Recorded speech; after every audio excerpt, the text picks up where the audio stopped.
J'ai passé un bon moment avec Will Smith et pourtant ce n'était pas ses funérailles. Je pensais que le flop 3 2019 allait être compliqué, mais en fait, on va avoir le choix.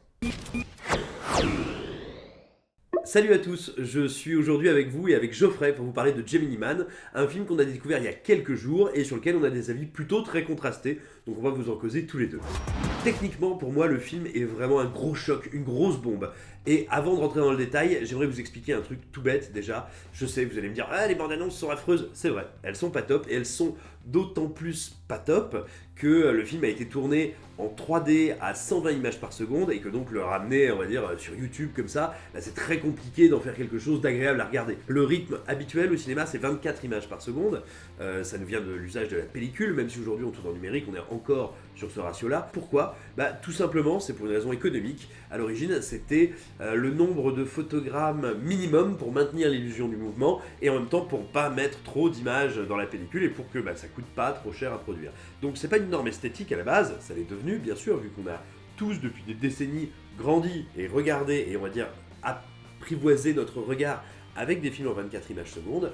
Néanmoins, à l'origine, c'est une norme économique. Et en fait, il y a pas mal de monde qui travaille depuis très longtemps à essayer de faire sauter cette norme-là, parce que il a semblé à beaucoup de techniciens, beaucoup d'artistes qu'elle n'était pas justifiée d'un point de vue esthétique. Un des grands artisans de cette révolution-là, c'est Douglas Trumbull. C'est le type qui, tout jeune, a participé et a conçu beaucoup des effets spéciaux de 2001, l'Odyssée de l'espace, et à qui il a semblé très clair très vite que la limite des 24 images secondes n'était pas viable. Alors, quelle est la particularité justement d'un film quand on le regarde en 3D+, ou donc à raison de 60 images par seconde en 3D, vu qu'il y a 60 envoyées sur chaque œil. En tout cas, moi, c'est dans ces conditions-là que j'ai pu découvrir le film avec Geoffrey. Il y a un sentiment d'immersion qui est beaucoup plus fort qu'avec le cinéma traditionnel, mais vraiment, hein. Très bien, Ang Lee, il a conçu son film, il l'a filmé, mis en scène, tout a été monté, pensé pour ça, pour cette technique. Pourquoi pas? Après tout, c'est pas le premier à le faire. Avatar a été largement vendu sur la 3D. Pourquoi pas? C'est une méthode de narration, c'est un outil. Ok. Alors moi, j'ai déjà un gros problème avec ça, c'est est-ce que c'est vraiment juste ça le cinéma? Alors c'est pas vraiment ce qui est dit, mais en substance, c'est quasiment comme si. Le premier plan du film, qui est un panneau tout bête dans une gare belge, déjà c'est ahurissant, encore une fois, de niveau de détail. Il n'y a plus de flou, il y a quasiment plus de flou. Alors si, sauf si on veut bien sûr le faire de manière intentionnelle, mais on va dire en gros un personnage qui se bat, court, se déplace très vite, la caméra qui effectue un travelling, ça ne rend pas l'image floue. Moi, ça me donne l'illusion de moi avoir un regard augmenté. C'est-à-dire que quand je regarde le film, j'ai ce sentiment très bizarre d'être tout d'un coup un peu un surhomme. C'est-à-dire qu'il y a une quantité de détails en plus qui est gigantesque, et pourtant, je veux dire, ça m'écrase pas, ça me fatigue pas le regard, ça ne me donne pas mal à la tête. Au contraire, j'ai le sentiment tout d'un coup que j'appréhende énormément de choses en plus dans le film. Le film, il est vendu sur cette technologie, ok. Moi, je trouve qu'elle n'est pas bien exploitée. J'aurais attendu d'un film comme ça, s'il n'a pas un bon scénario, une vraie expérience. Un vrai trip d'action. Vraiment quelque chose qui s'emballe, qui est vraiment dans la sensation pure, pour au moins avoir ça à retenir. Pour moi, c'est pas le cas. C'est un peu comme voilà, la Wii est arrivée, et du coup on est content de faire marcher ça avec la manette, mais quand est-ce qu'il y a un jeu et quelque chose qui fonctionne avec ça? Tout le monde va parler de la scène en moto dans les ruelles, parce qu'il y a à peu près que ça. Donc il y a, on va dire, 3, 4, 5 plans qui sont réussis dans le film, où on sent vraiment dans le ralenti, dans la texture, qu'il y a une définition qui est assez folle. Ce que ça permet aussi, moi je trouve d'extrêmement fort cette technique, c'est que ça réenchante plein de petits effets de style classiques du cinéma. Un exemple tout bête, dans tous les films du monde, je veux dire, même dans Plus belle la vie, vous avez de temps en temps ce qu'on appelle des balances de points. C'est-à-dire un personnage qui est en train de lire un livre par exemple, et puis le livre va être net au premier plan, puis hop, ça va passer au flou et c'est son visage qui va devenir net. C'est vraiment le truc le plus bateau du cinéma, sauf que quand ça arrive dans un film où potentiellement absolument tout est net à l'image, voir tout à coup le flou qui se crée, ou qui disparaît, ça a un effet très impressionnant, très bizarroïde, et du coup, voilà, le film parvient à réenchanter mais plein de petites figures classiques du cinéma. Il faut dire aussi que littéralement la 3D en 120 images par seconde, ça n'a plus rien à voir avec ce qu'était la 3D avant. Les volumes sont absolument saisissants, on perd plus du tout en netteté, quasiment plus en luminosité, voilà, c'est très fort.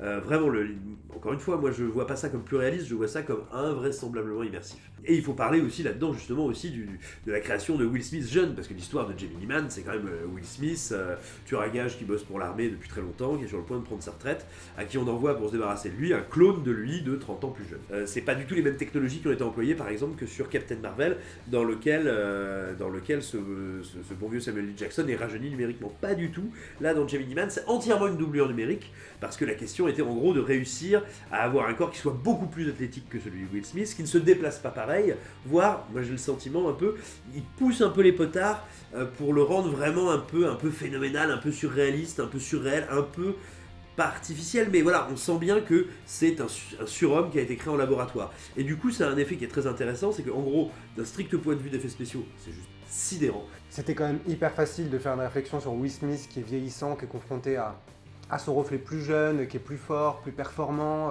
Voilà, on peut évidemment s'amuser à faire des analyses sur le fait que c'est un film méta, sur du jeune bétail hollywoodien qui est créé en 3D pour remplacer les acteurs. Moi je trouve que c'est vraiment too much et que c'est pas du tout ça le film. Et après, je vais pas vous spoiler le film, mais ce qui est intéressant aussi, c'est que dans sa mise en scène, dans ses thèmes et dans son climax, le film joue de cette idée-là, de qu'est-ce que devient la technologie quand on la découple complètement de, on va dire, de son modèle de chair. Ça, c'est très très intéressant. Le scénario, il est nul, il est vide.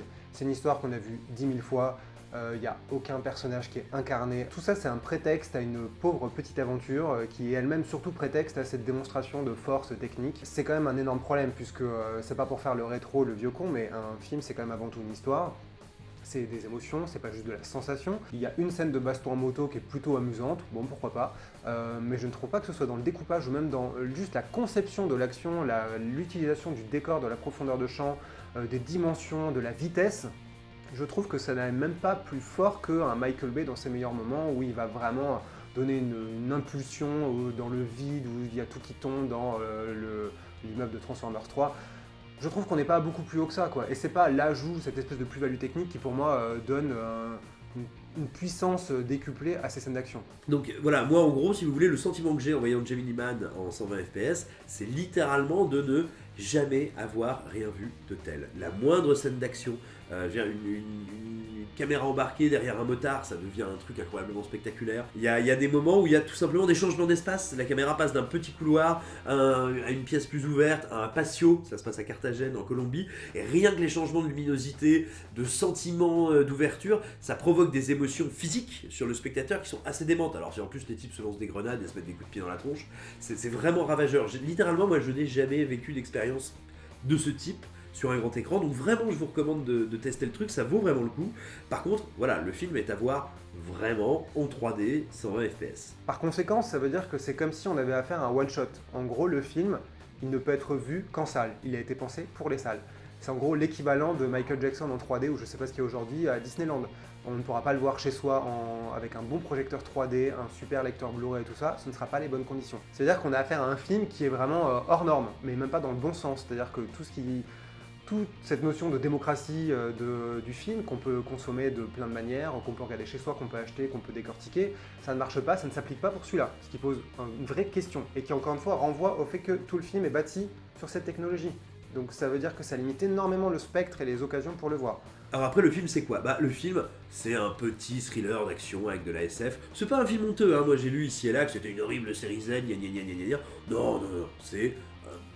Il faut bien voir que Ang Lee a commencé à bosser sur le film dans les années 90, et on sent totalement l'ADN des années 90, à l'époque où on faisait des films comme Volte-Face par exemple. Parce que, entre nous, hein, le film n'est pas plus con que Volte-Face. Hein. Je rappelle que Volte-Face, c'était quand même John Woo qui disait hey, on va prendre Nicolas Cage et John Travolta, les deux plus gros cabotins de la galaxie, et on va inverser leur visage. Bon bah voilà, on est comme ça dans du high concept d'action.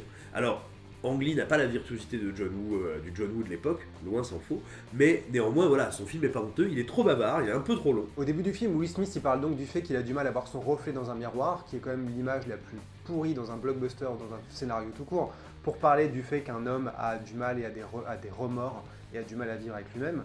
À la fin du film, Mary-Elizabeth Winstead lui reparle de ce reflet. Elle lui dit maintenant tu peux te revoir dans un miroir. On est vraiment à ce degré de subtilité pendant tout le film. Les dialogues sont vraiment mauvais, il n'y a pas d'autre mot. Je vois beaucoup de gens s'en prendre au dialogue du film. Moi c'est marrant, je les trouve plutôt pas mal. Je les trouve très incarnés, très vivants, trop longs souvent, mais plutôt très bien fait. Le méchant, il a vraiment 3 ou 4 scènes où il a deux doigts de faire un rire machiavélique comme dans les pires films. J'ai vraiment pensé à Paycheck, hein, où Aaron Eckhart il avait un rôle qui était mieux que celui de Clive Owen dans Gemini Man. C'est pour dire le niveau. Et on parle aussi de Clive Owen qui joue un espèce de méchant savant fou. Moi j'adore, Clive Owen je le trouve jamais meilleur que quand il en fait des caisses. Et là il en fait des caisses juste comme il faut. Donc ouais, non, moi le film est plutôt sympathique.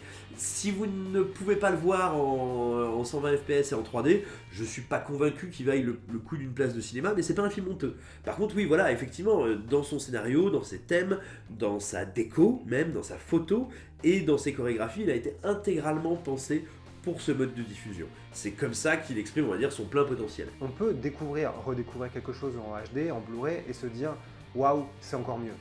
Mais on peut voir Mad Max Fury Road, je pense, en VHS, et quand même sentir la mise en scène, sentir la puissance de la mise en scène, sentir le cinéma, tout simplement. Si vous pouvez le regarder dans les conditions dans lesquelles il a été envisagé, conçu, ça me semblerait vraiment dommage de ne pas tenter l'aventure. Vous n'avez rien vu dans votre vie de cinéphile de comparable à ça, et vous ne verrez rien de comparable cette année, mais de très très loin. Voilà, cette vidéo touche à sa fin. Nous avons entendu nos avis assez divergents sur Gemini Man, et puis peut-être que ça vous aura donné envie de vous faire votre propre avis, en tout cas on l'espère. D'ici là, suivez-nous, commentez, dites-nous ce que vous pensez de la vidéo, abonnez-vous, faites-nous des bisous, insultez nos mamans. Nous on vous embrasse, on espère qu'on vous voit très bientôt.